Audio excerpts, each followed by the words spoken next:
Assalamualaikum warahmatullahi wabarakatuh.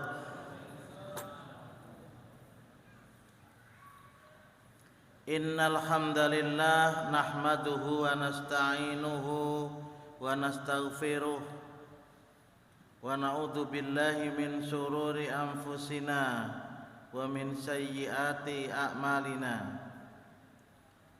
May yahdillahu fala mudhillalah wa may yudlil fala hadiyalah. Asyhadu an la ilaha illallah wahdahu la syarikalah wa asyhadu anna Muhammadan abduhu wa rasuluh.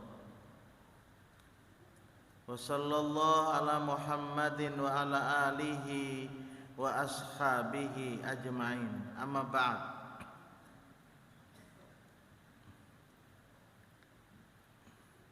Qala Allah Ta'ala fil Qur'anil Karim. A'udzu billahi minasyaitonir rajim. La yukallifullahu nafsan illa wus'aha. Laha ma kasabat wa 'alaiha maktasabat.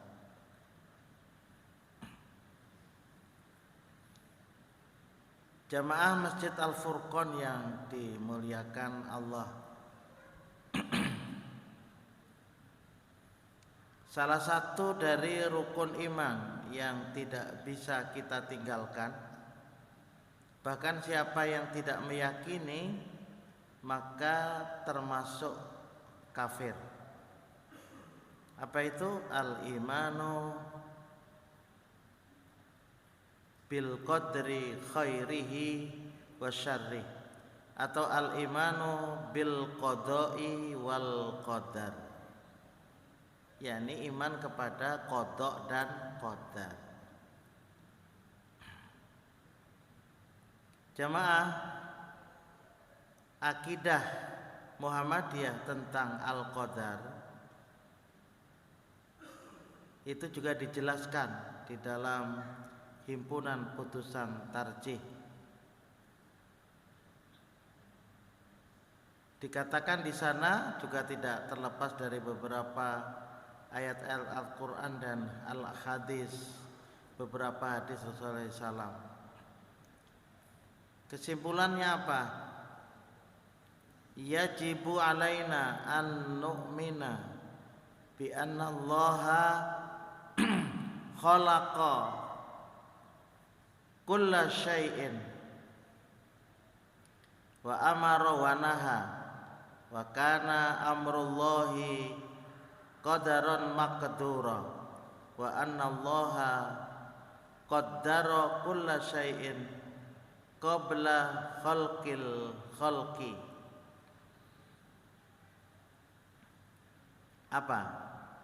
Kita wajib, ya, yajibu alaina an nu'mina, kita wajib untuk meyakini, untuk percaya bahwa Allah lah yang telah menciptakan segala sesuatu. Tidak ada di alam ini yang tidak diciptakan oleh Allah. Semua yang ada di alam semesta ini adalah ciptaan Allah. Allah tahu betul di mana ciptaannya itu berada. Allah tidak lupa. Allah tidak lupa. Kalau kita ini bisa lupa, Allah tidak. Allah tidak lupa. Semua apa yang diperbuat oleh makhluk Allah mengetahui. Sebelum makhluk itu berbuat, Allah sudah tahu. Sebelum kita berbuat, Allah itu sudah tahu apa yang kita perbuat. Itulah Allah. Dan itu bagian daripada al-iman bil qadar, iman dengan al-qadar. Wa amara wa naha, dia Allah itu telah memerintahkan, menyuruh, wanaha dan melarang. Allah menciptakan seluruh yang ada di alam semesta ini, dan Allah Subhanahu wa taala di dalam Al-Qur'an ada memerintah, ada melarang.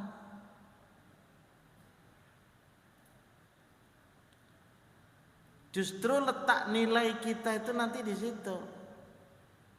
Mampu ndak kita melaksanakan perintah Allah? Mampu ndak kita menjauhi larangan Allah? Itu yang membedakan, Pak. Ada orang yang mampu sholat maghrib berjamaah, ada yang tidak mampu. Kenapa? Nggak tahu. Awor, sibuk. Ada orang yang mampu sholat subuh berjamaah, ada orang yang tidak mampu sholat subuh berjamaah.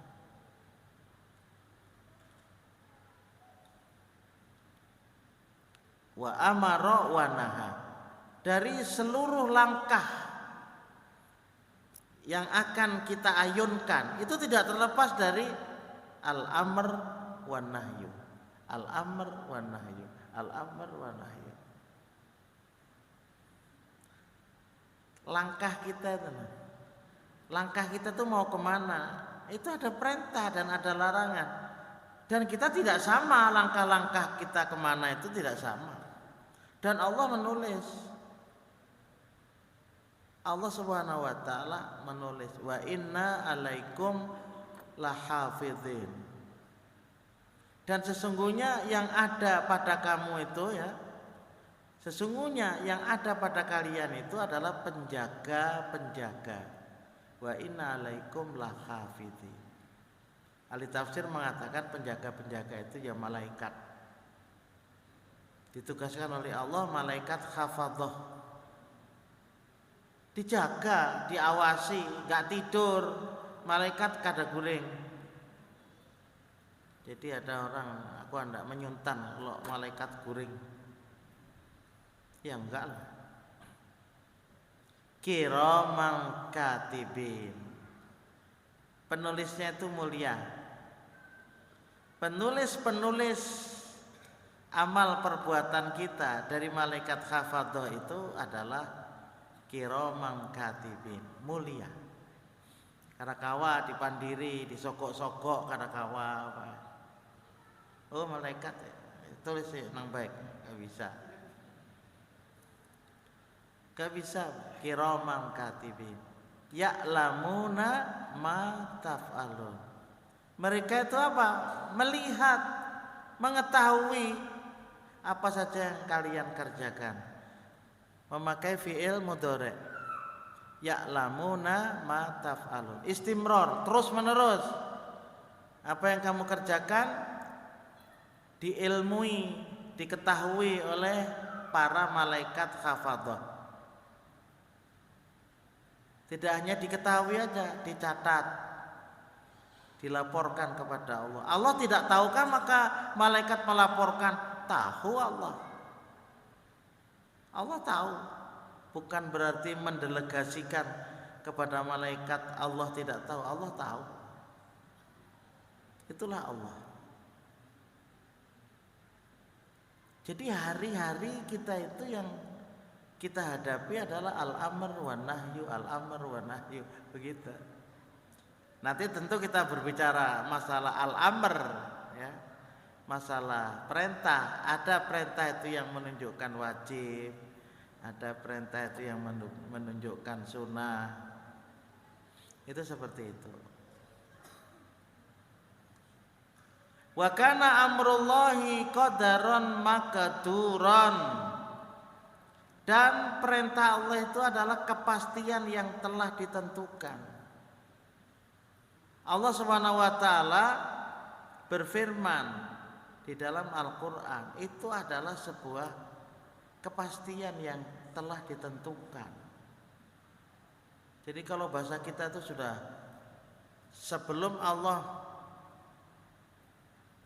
membuat sebuah perintah itu, kalau bahasa kitanya itu sudah dikaji betul itu. Tapi bagi Allah kan tidak ada kajian-kajian, karena Allah itu adalah Maha Al-Khabir, Maha mengetahui luar dalam, Al-Alim, Allah Maha mengetahui. Jadi bagi Allah tidak perlu ada penelitian-penelitian. Apa yang menjadi perintah Allah itu sudah luar biasa. Pasti di sana ada kebaikan-kebaikan bagi makhluk, utamanya manusia. Setiap al-amr dan setiap an-nahyu, setiap perintah, setiap larangan, itu sudah ada kemanfaatan bagi manusia. Wa kana amrullahi qadaran maqduran. Dan perintah Allah itu adalah kepastian yang telah ditentukan, ditetapkan. Kita bersyukur pada Allah Subhanahu wa taala memahami terhadap apa-apa yang menjadi ketentuan perintah dari Allah Subhanahu wa taala. Itu bersyukur, Pak.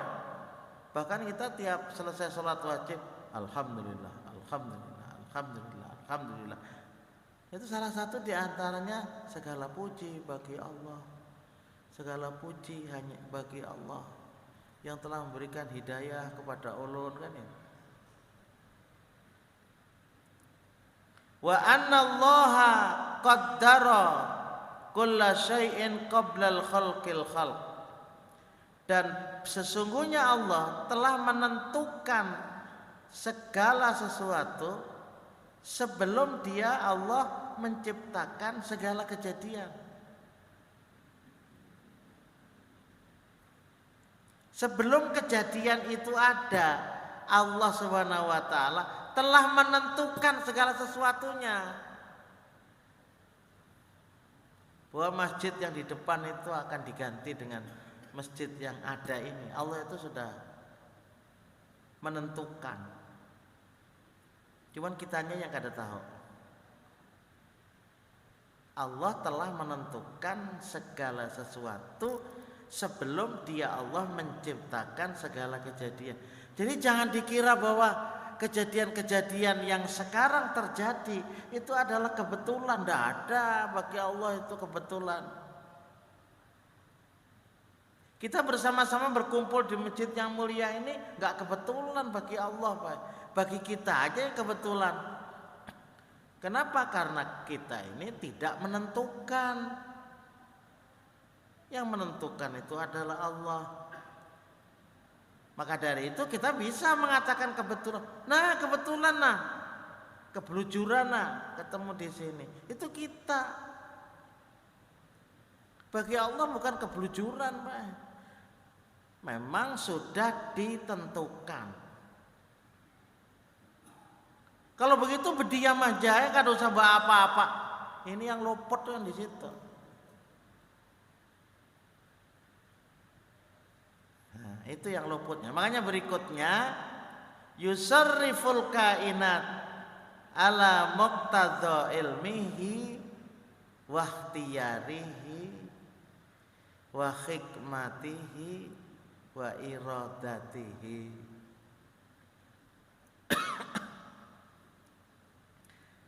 Dan mengatur segala yang ada ini. Loh, di alam ini kan teratur, Pak. Apanya yang di alam ini enggak teratur? Semuanya teratur kok. Tadi malam, tadi siang, sekarang malam, esok siang pulang. Itu keteraturan, Pak. Timbul pulang matahari. Esok makan pulang. Enggak ada puasa. Nah, jadi itu keteraturan. Alam ini teratur. Yang tidak teratur pun juga teratur gitu nah. Itu hanya kita aja yang mengira-ngira bahwa itu tidak teratur. Sesungguhnya itu teratur.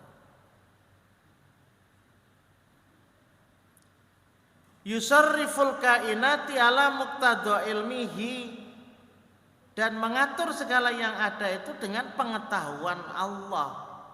Jadi tidak ada pengaturan yang ada di alam ini tanpa Sepengetahuan Allah nggak ada, Pak. Semuanya atas ilmu Allah. Allah tahu. Itu yang namanya ala muqtada ilmihi. Kenapa ini banjir nih? Karena tahu ke Allah. Allah tahu, Pak. Jadi segala sesuatu yang terjadi di alam ini adalah yusarriful kainat ala muqtada ilmihi wakhtiyarihi, dan itu berdasarkan ikhtiar Allah. Jadi itu merupakan pilihan daripada Allah. Apa saja yang terjadi sealam semesta, bukan untuk diri kita, ada semuanya. Coba, itulah makanya kita tuh meyakini Allah itu ahad. Qul huwallahu ahad. Katakan bahwa Allah yang kita yakini itu adalah satu. Bisa digambarkan kalau Allah itu banyak, tentu saja sepengetahuan dari yang lain. Tentu saja dari perkiraan-perkiraan yang lain. Kita enggak, semuanya Allah. Dan Allah tidak pernah berpikir jahat terhadap makhluk. Kita aja merasa bahwa itu seakan-akan tidak baik yang datangnya dari Allah. Enggak, sesuatu yang tidak baik pada dasarnya adalah baik. Cuman kita aja yang mengatakan bahwa itu tidak baik. Apa dikira orang sakit itu tidak baik? Baik, Pak. Apa dikira orang bangkrut itu kada baik? Baik, Pak. Ujar kita aja yang tidak baik. Dan itu sepengetahuan Allah. Dan itu keadilan Allah. Dikira oleh kita itu Allah tidak adil. Enggak, disitulah keadilan Allah. Supaya nanti kita tidak pernah memiliki sifat su'udzon billah. Itu yang paling penting. Kita ini banyak kadang-kadang yang su'udzon. Lalu timbul pertanyaan, mengapa engkau menciptakan daku sedemikian ini? Hidup penuh dengan menderita. Akhirnya tambah menderita dia. Kenapa? Karena ia tidak meyakini terhadap ilmihi wa ikhtiyarihi wa hikmatihi wa iradatihi. Karena ia tidak memahami terhadap apa? Terhadap hal yang berhubungan bahwa ini adalah sepengetahuan Allah, ini adalah ketentuan Allah, ini adalah kebijaksanaan Allah, dan ini adalah kehendak Allah. Allah ini memiliki nama yang namanya Asmaul Husna. Itu nama-nama yang baik. Gak ada yang memiliki nama-nama yang jelek. Itulah yang kita pahami baik dari Al-Qadar itu. Secara ringkas itu seperti itu.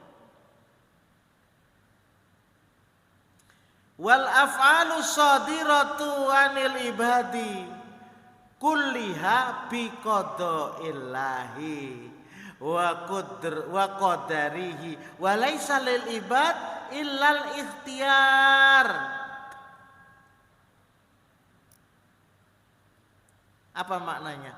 Adapun ya, segala yang dilakukan manusia wal af'al as-shadirah anil ibad.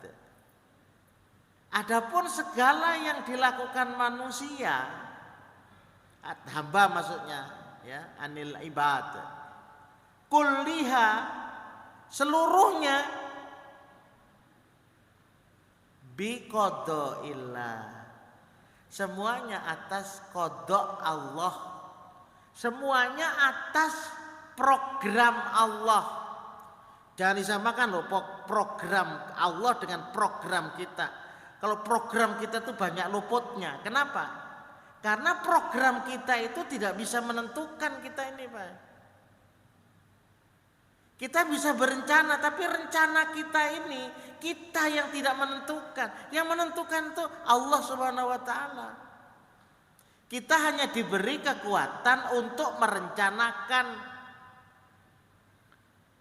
Dan itu penting juga merencanakan, bukan tidak penting. Tetapi bahwa rencana ini akan berhasil, itu bukan kita yang menentukan. Ini yang seringkali kadang-kadang kita ini menjadi orang yang putus asa. Kenapa putus asa? Karena apa yang menjadi rencana kita itu nggak berhasil. Lawang kita nggak menentukan. Siapa sekarang yang bisa menentukan segala sesuatu itu pasti berhasil? Nggak ada, Pak. Tetapi bahwa rencana itu penting. Perencanaan itu penting. Bahkan di dalam Al-Quran surat Al-Qasas Allah berfirman, wabtaghi fima atakallah darul akhirah wala tansa nasibaka minad dunya wa aksin kama ahsanallahu ilaika wala tabghil fasada fil ard innallaha la yuhibbul mufsidin. Allah berfirman, program hidup kalian itu yang pertama, segala sesuatu harus menjadikan kita berbahagia. Sesuatu yang mendatangkan kebahagiaan di akhirat. Itu mesti nomor satu. Kalau sesuatu itu tidak mendatangkan kebahagiaan di akhirat, kesimpulannya di surga, kada usah dilakukan. Itu program kita. Itu aja kadang-kadang masih luput. Luputnya kenapa? Kita tidak berjalan di atas jalan menuju ke surga. Padahal programnya pas, sudah programnya itu. Carilah olehmu akan apa saja yang mendatangkan kepadamu apa? Kebahagiaan. Di mana? Darul akhirah. Rumah di akhirat. Itu nomor satu, sudah. Sebagai seorang muslim tuh mesti berniat seperti itu. Apakah kita tuh bentuk kerja atau apa, kita berumah tangga, itu nomor satu seperti itu.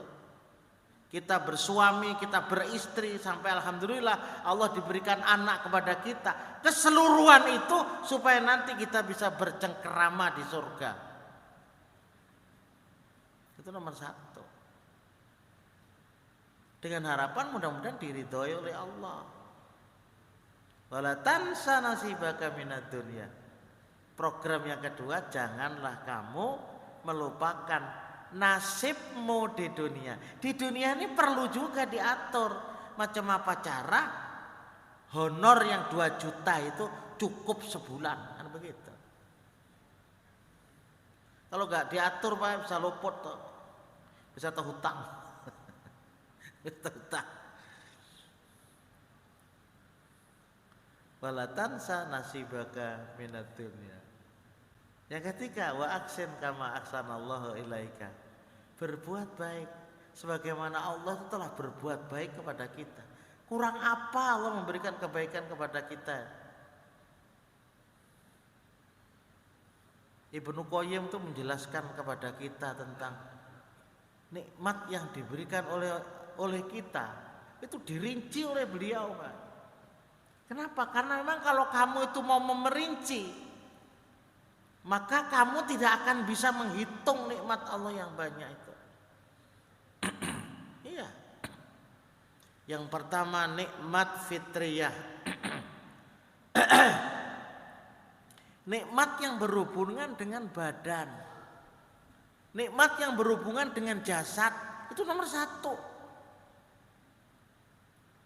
Allah memberikan kepada kita badan kita mulai ujung rambut sampai ujung betis. Itu kenikmatan. Iya.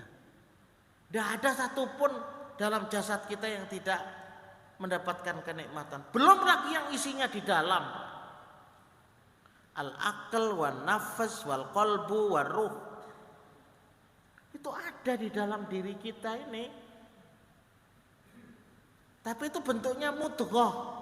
Bentuknya segumpal daging tapi abstrak, tidak bisa dilihat, tapi ada. Ada kok. Al-aql ada, akal berpikir, kan ada berpikir. An-nafas berkehendak, ada apa kita kehendak? Siapa yang tidak punya kehendak? Kita punya kehendak. Hidup tidak punya kehendak ya seperti binatang. Binatang aja punya insting. Kita punya kehendak, an-nafas. Gantungkan cita-citamu setinggi langit. Jar Soekarno nih. Kenapa? Karena kita punya akal, punya pikiran sehingga mampu memprogram ini. Saya kok orang kadang-kadang ada punya program yang luar biasa. Ada kadang-kadang hidup kan ada berisi program ya. Ada ulah rumah kan ada juga keinginan. Untung juga kuitan berisi rumah. Ada juga dapat warisan. Tapi rata-rata kita semuanya ini apa? Ada program berkeluarga, askinuhunna min haitsu sakantum miwujdikum wala tudarruhunna litudayyiqu alaihin. Surat At-Talaq. Perintah wah. Bikinkan rumah istri-istrimu itu di mana kamu berada.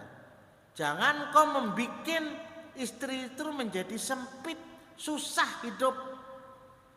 Lalu timbul keinginan kita, apa? Mudah-mudahan rezeki ini bisa menjadikan kita punya tempat tinggal. Alhamdulillah, sebagian besar di antara kita ada aja 2 isi rumah. Biar halus. Kalau ini nyaman, rumah itu halus, nyaman bisa sapo. Rumah ganal lapah bisa sapo. Waktu berisi anak, rumah ganal pas anak kadedaan. Abahnya bisa sapo.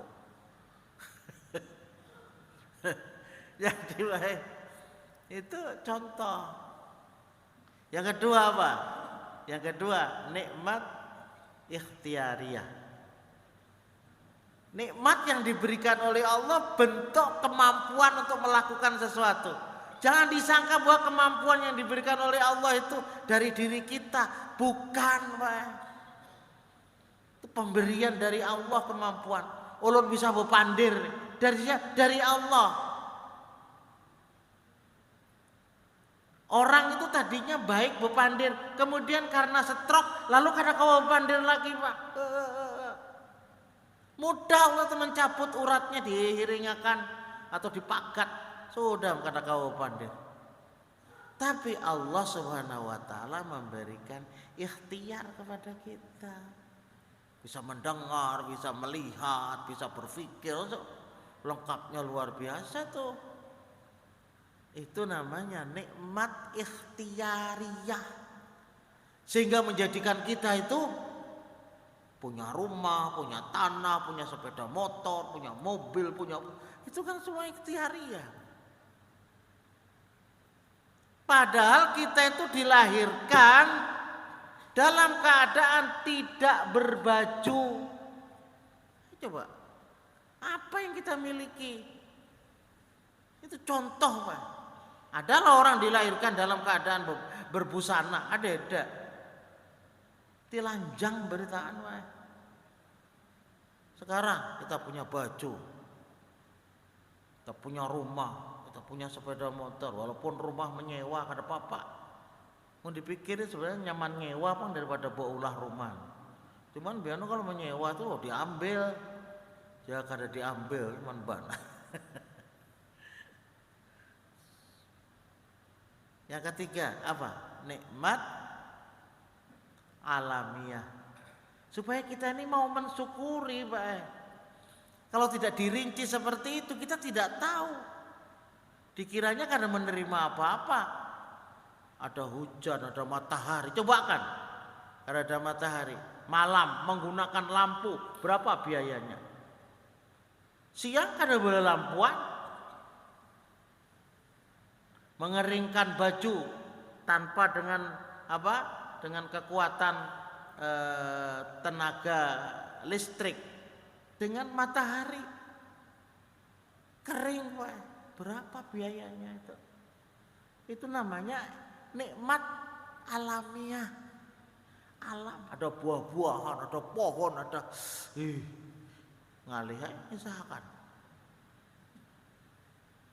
Nah, ini tiga ini yang kita inginkan, ini juga tambahan dua nikmat. Nikmatun diniyatun wa nikmatun ukhrawiyatun. Kita semua ada manusia ini. Fitriyah ada, badan. Ikhtiar ada. Alamiah ada. Nah, ada yang tidak punya diniyah, Pak. Kemampuan beriman, kemampuan beribadah, kemampuan beragama. Ada nak ada. Hilang kenikmatannya, Pak. Sehingga ada diperbudak oleh dunia.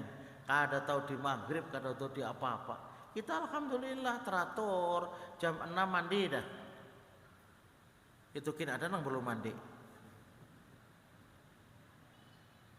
Enggak, kita ini belum lagi terbit matahari sudah bangun. Baru terbit fajar, sebelum terbit fajar sudah bangun kita, Pak. Itu keteraturan. Sehingga mampu kita melaksanakan sholat tahajud sebelum terbit fajar. Sudah bangun. Ada orang yang tidak memiliki nikmat diniyah ini, guringan kayak sapi gini, guring terus. Kalau disamakan sapi aja. Kita enggak, Pak. Kita bukan binatang.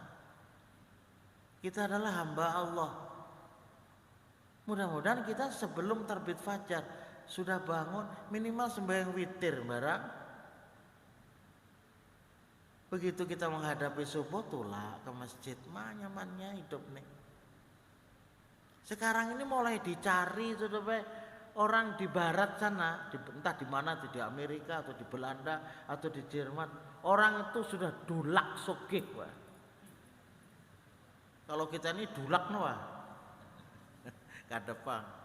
Orang dulak sudah nyaman tuh, bebas itu sudah dulak. Tapi ia tidak merasakan kebahagiaan. Kenapa? Karena hatinya merana, dia tidak memiliki nikmat diniyah ini. Orang mencari, Pak. Ya Allah, ada kawan itu membawa ke di suatu kota di Bandung. Kebetulan masjidnya itu dekat dengan pasar. Nah, beliaunya ini kan yang namanya orang baru masuk agama, rajinnya luar biasa, Pak. Belum waktu adzan zuhur gitu, tulak dah di masjid. Lalunya heran, kenapa jadi orang masih banyak di pasar? Kadang-kadang nang turunan ke masjid. Jadi ujar kawan, mereka tuh sudah bosen, sudah bosen beribadah, sampai hanyar beribadah. Padahal mereka itu bukan bosen beribadah, tidak memiliki kenikmatan beragama, tidak memiliki kenikmatan diniyah. Allah sudah menurunkan Al-Quran, perintah, larangan. Allah menurunkan tauladan dari Nabi Muhammad SAW karena terpakai. Dan yang kelima, nikmat ukhrawiyah. Nikmat di hari akhir yang tiada berakhir. Kita ingin nanti begitu menuju ke pintu surga, salamun alaikum tibetum fadkhuluha khalidin. Penjaga surga menyambut kita, selamat atas kalian ini, salamun alaikum tibetum, kamu menjadi orang baik, kamu menjadi orang yang bertakwa, fadkhuluha khalidin, masuk kalian sekarang ke surga selama-lamanya. Coba, itu kita sudah kenikmatan ini luar biasa. Nah, itu adalah bagian daripada ikhtiar yang diberikan oleh Allah kepada kita. Mampu tidak kita menjalankan? Bila mampu, suatu kenikmatan yang tiada tara dengan ketetapan-ketetapan yang Allah berikan kepada kita. Itulah makanya wal af'al as-sadiratu anil ibad kulliha atau kulluha biqadaillahi wa qadarihi wa laisa lil ibad illal ikhtiyar.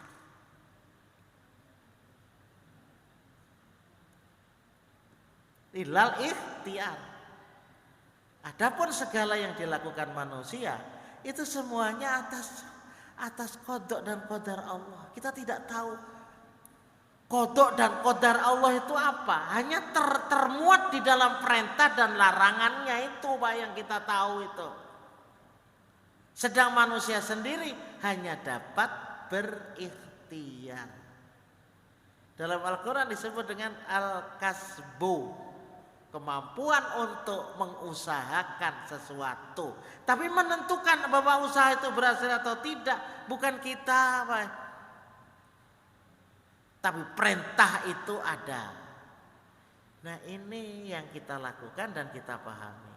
Oleh sebab itu akhirnya, Pak, fatakdiru minallahi wal kasbu minal ibad.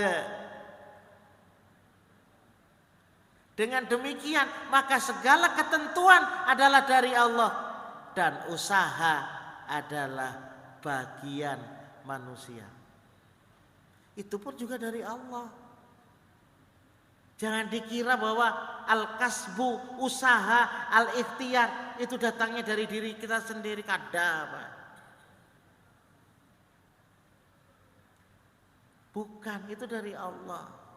Ada orang baulah motor-motoran, didiamakan, diam lalu diberikan ikhtiar, diberikan apa? Kekuatan, baterai, mau berjalan, Pak. Allah yang memberi baterai itu ibaratnya dalam kita. Allah yang memberi kekuatan ikhtiar dan al-kasbu di dalam diri kita. Cuman ada yang mengupayakan dengan baik, ada yang tidak, Pak. Wong kita sama kok.